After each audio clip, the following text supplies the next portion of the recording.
Delhi CM Arvind Kejriwal సంచలన నిర్ణయం తీసుకున్నారు. ఢిల్లీ లిక్కర్ స్కామ్ కేసులో ఇవాళ విచారణకు వెళ్లకూడదని నిర్ణయించారు.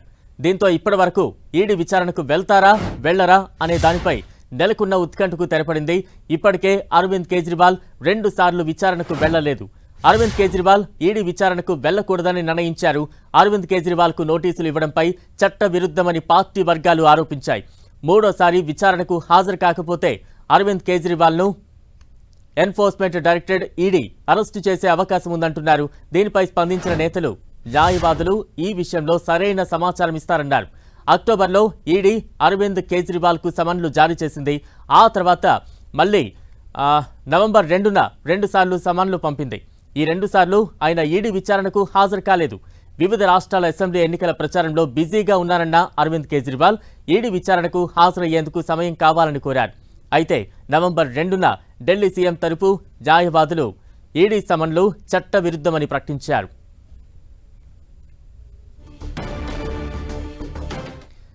మొత్తంగా ఈడీ విచారణకైతే వెళ్లేది లేదంటూ కూడా అరవింద్ కేజ్రీవాల్ నిర్ణయించినట్టు తెలుస్తోంది. తాజా అప్డేట్స్ అందించేందుకు మా ప్రతినిధి గోపి లైవ్ లో సిద్ధంగా ఉన్నారు. Gopi, S Balaram, Delhi liquor scam కేసులో మనీ లాండరింగ్ కేసుకు సంబంధించి ఈడీ విచారణకు వరుసగా 3వసారి కూడా కేజ్రీవాల్ గైర్హాజరవుతున్నారు. ఈడీ ఇప్పటి వరకు కేజ్రీవాల్ కి 3 సార్లు సమన్లు జారీ చేయడం జరిగింది. అది ప్రధానంగా నవంబర్ 2న, అలాగే డిసెంబర్ 21న, అలాగే ఇప్పుడు జనవరి 3వ తేదీన.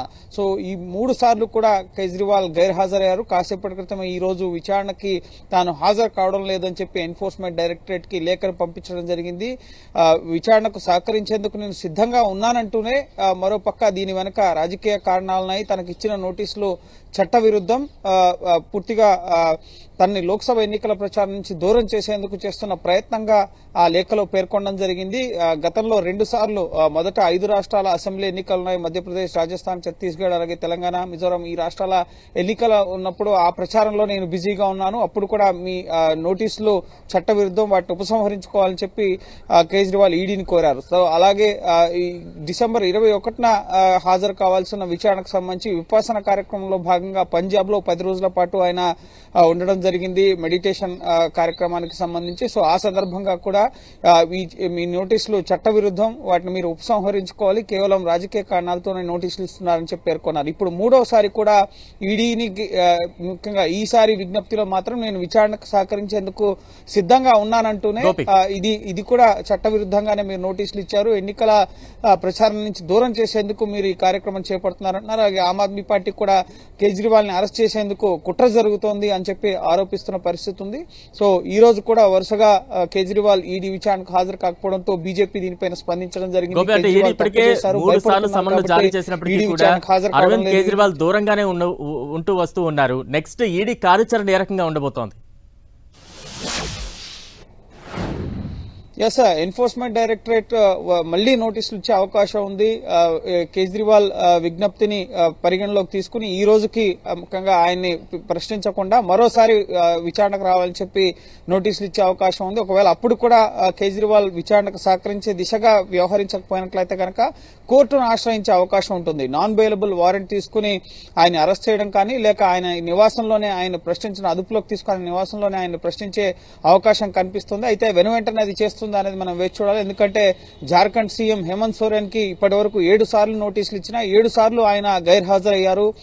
రాజకీయ కారణాలతోనే మీరు ఈ విధంగా నోటీసులు ఇస్తున్నారు, ఈ నోటీసులను ఉపసంహరించుకోవాలని చెప్పి జార్ఖండ్ సీఎం కూడా వివిధ కుంభకోణాలకు సంబంధించి ఆయన కూడా మనీ లాండరింగ్ కేసులను ఎదుర్కొంటున్నారు. సో ఆయన 7 సార్లు ఇప్పటి వరకు గైర్హాజరయ్యారు. సో కేజ్రీవాల్ 3 సార్లు గైర్హాజరయ్యారు. సో ఎన్ఫోర్స్మెంట్ డైరెక్టరేట్ కూడా కోర్టు ద్వారా ఈ ఢిల్లీ లిక్కర్ స్కామ్ ప్రొసీడింగ్స్ ని ముందుకు తీసుకెళ్లే అవకాశం కనిపిస్తుంది. ఇటీవల సుప్రీంకోర్టు ఈ కేసుని త్వరగా ముగించాలి, త్వరగా విచారణ చేపట్టాలని చెప్పి ఎన్ఫోర్స్మెంట్ డైరెక్టరేట్ ని ఆదేశించడం జరిగింది. ప్రధానంగా ఈ కేసులో కేజ్రీవాల్ ఎదుర్కొంటున్న ఆరోపణ ముఖ్యంగా సమీర్ మహేంద్రు ఇండో స్పిరిట్స్ కంపెనీకి సంబంధించిన ముఖ్యంగా వ్యక్తి ఇటు కేజ్రీవాల్ తో ఫేస్ టైమ్ లో మాట్లాడారు. ఆ సందర్భంగా కేజ్రీవాల్ విజయ్ నాయర్ ఎవరైతే ఆప్ మీడియా ఇన్ఛార్జ్ గా ఉండి వ్యవహారం మొత్తానికి కూడా కీలక నిందితుడిగా ఉన్నాడో విజయ్ నాయర్ నా మనిషి, మీరు అతన్ని నమ్మొచ్చు అని చెప్పి చెప్పడం, విజయ్ నాయర్ సౌత్ గ్రూప్ 100 కోట్ల ముడుపులు ఇవ్వడం. సో ఈ వ్యవహారం పైన ప్రస్తుతం ఎన్ఫోర్స్మెంట్ డైరెక్టరేట్ దర్యాప్తు జరుపుతోంది.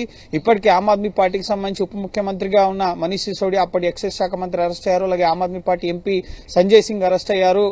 ముఖ్యంగా ఈ లిక్కర్ స్కామ్ లో సుమారు 13-14 మంది వరకు కూడా అరెస్ట్ అయిన పరిస్థితి. సిబిఐ అలాగే ఎన్ఫోర్స్మెంట్ డైరెక్టరేట్ ప్యారలల్ గా 18 నెలలుగా ఈ కేసు ఇన్వెస్టిగేషన్ ని జరుపుతున్న పరిస్థితి. సో కీలక దశకే వచ్చిన తరుణంలోనే ప్రస్తుతం సీఎం కేజ్రీవాల్ కి ఎన్ఫోర్స్మెంట్ డైరెక్టరేట్ నోటీసులు ఇవ్వడం జరిగింది. 100 కోట్ల ముడుపుల వ్యవహారాలతో పాటుగా లిక్కర్ పాలసీ రూపకల్పనలో చేయాల్సిన మార్పులు, అలాగే కేజ్రీవాల్ నివాసంలోనే సమావేశాలు జరగడం, సో వీటన్నిటికి సంబంధించిన వ్యవహారాలపై ఆయన ప్రశ్నించేందుకు ఈడీ వరుసగా నోటీసులు ఇస్తుంది. గతంలో సిబిఐ కూడా ఇటు కేజ్రీవాల్ ని గత ఏడాది ఏప్రిల్లో సుమారు 9 గంటల పాటు ప్రశ్నించింది. అనేక వివరాలను కూడా సేకరించింది. సో ఇప్పుడు ఈడీ తొలిసారి ముఖ్యంగా ప్రశ్నించేందుకు నోటీసులు ఇస్తూ ఉండగా వరుసగా 3 సార్లుగా కూడా ఆయన గైర్హాజరవుతూ వస్తున్నారు.